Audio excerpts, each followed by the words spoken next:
Assalamualaikum warahmatullahi taala wabarakatuh. Salam sejahtera, ni hao, wanakam, apa kabar saudara-saudara sekalian? Okey, kita straight to the point. Kita sedia maklum bahawa saudara kita, abang besar Taekwondo Namewee sekali lagi telah terjebak dalam satu kontroversi. Apabila lirik lagu terbaru beliau iaitu You Know Who Is My Father Are telah dikatakan sebagai menghina atau melecehkan kumpulan Blackpink. Jadi para peminat Blackpink berbondong-bondong telah mula mengecam Namewee. Tidak kiralah peminat Blackpink yang ada di Korea, Jepun, China, Indonesia, Malaysia, semua ramai-ramai hentam Blackpink di media sosial. Hentam Namewee di media sosial. Jadi dalam video kali ini, kita sebagai warga negara Malaysia yang tahu siapa Namewee, yang tahu bagaimana cara berfikir beliau yang sangat kontroversi, yang tahu bagaimana cara beliau yang sanggup mempertahankan kebenaran walaupun merisikokan diri sendiri, harus memandang dari satu sudut yang lain, bukan sudut emosi. Kerana pada ketika ini kita faham, peminat-peminat Blackpink sedang berada pada emosi yang kacau. Maklumlah, artis kesayangan mereka sedang menurut mereka dilecehkan. Jadi, okey, ayo kita lihat beberapa hal atau perspektif yang mana kita boleh menelusuri hal ini yang sebenarnya. Yang pertama, di antara Namewee dengan Blackpink terdapat satu perbezaan yang ketara. Siapa fake dan siapa real? Okey, Namewee adalah seorang yang realis. Beliau sanggup menanggung apa saja risiko untuk menegakkan kebenaran. Beliau bersentang bukan saja dengan artis, tetapi juga dengan ahli politik, dengan parti politik, dan dengan massal secara keseluruhannya. Malah dengan kerajaan jika perlu. Jika Namewee rasa ada hal yang tidak beres, beliau akan menyuarakan hal berkenaan walaupun dari satu sudut yang sangat-sangat kontroversi. Beliau sanggup ambil risiko. Tetapi tujuannya, walaupun di permukaan nampak kasar, nampak kotor, nampak jelek, tapi di belakangnya terdapat kemurnian, yaitu kemurnian hajat dan niat beliau yang mau memaparkan kebenaran. Itu adalah Namewee. He is a realist. Seorang yang real. Sedangkan Blackpink, kita sedia maklum, artis-artis K-pop Korea, mereka kebanyakan adalah fake. Satu pemalsuan. Pemalsuan identiti, pemalsuan niat, pemalsuan tujuan, semua adalah dipalsukan. Mereka dipaksa untuk melakukan gerakan-gerakan tertentu, hal-hal tertentu, bait-bait tertentu, yang semuanya adalah dipaksa oleh produser mereka. Itulah yang dinamakan fake dari segi penampilan antara kedua belah pihak ini. Namewee seorang artis, Blackpink juga seorang artis, tetapi Namewee berpegang kepada paksi kebenaran. Sedangkan Blackpink mereka condong kepada pembohongan. Nah, itu beza yang pertama. Kedua, dikatakan bahawa Namewee secara tidak langsung juga melecehkan kaum wanita dalam video berkenaan. Okey, yang ini kita akui. Penggunaan beberapa model yang menggunakan penampilan berbikini yang agak seksi memang kontroversi.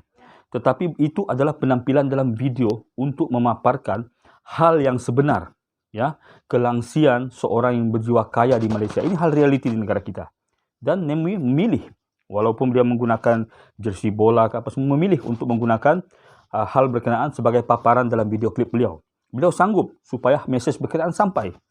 Tetapi, jika kita renungkan baik-baik saudara-saudara sekalian, soal mempelecehkan wanita, Namewee adalah seorang lelaki yang menggunakan wanita sebagai objek penyampaian mesejnya. Bagaimana pula dengan Blackpink? Blackpink lagi teruk. Karena apa? Mereka adalah wanita yang sanggup mendedahkan aurat mereka. Coba lihat video-video klip Blackpink atau konsert mereka. Pakaian mereka, bagaimana? Lisa, Jennie, semua macam mana pakaian mereka? Dan siapa yang lebih banyak membawa pengaruh negatif? Apa pengaruh yang pernah dibawa oleh Namewee kepada orang? Kita boleh berfikir. Kalau kita tolak, terima, kita terima. Tapi Blackpink pengaruhnya dari segenap lapisan masyarakat, termasuk kanak-kanak. Coba lihat bilik ini, tuan-tuan. Berwarna pink. Sebab anak saya peminat Blackpink. Coba lihat pengaruh Blackpink yang negatif. Cara berpakaian, cara kehidupan mereka yang dipaksakan itu. Jadi orang tidak tahu realiti sebalik K-pop. Jadi dalam hal ini, saudara-saudara sekalian, kita sebagai warga negara Malaysia yang sudah kenal dan tahu siapa yang benar dan siapa yang tidak, seharusnya menunjukkan karakter kita yang baik, iaitu menyokong rappers kita, artis kita sendiri, yang kita sudah tahu sering membawa kebenaran walaupun pahit.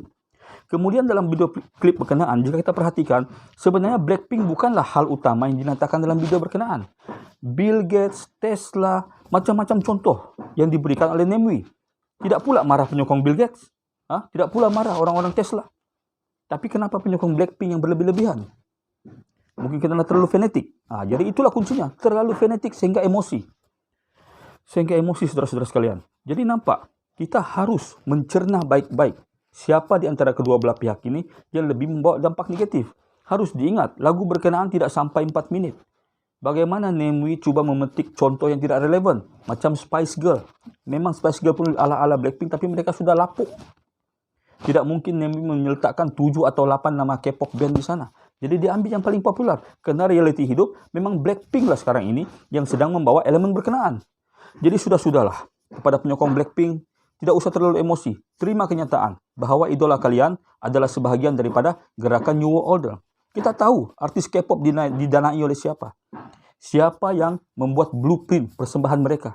Siapa yang merencanakan apa yang harus mereka buat. Bukan di Korea Selatan saja tuan-tuan. Coba perhatikan kenapa Cantopop dan artis-artis Jepun tiba-tiba merudum turun. Karena apa? Karena dua ini. Bollywood dan K-pop dikawal oleh ada pihak tertentu, saya tidak mau bilang lah ya. Oke, jadi paham-pahamkanlah, renung-renungkan dan kita sokong Namewee. Oke, Assalamualaikum warahmatullahi wabarakatuh. Ni hao, vanakam.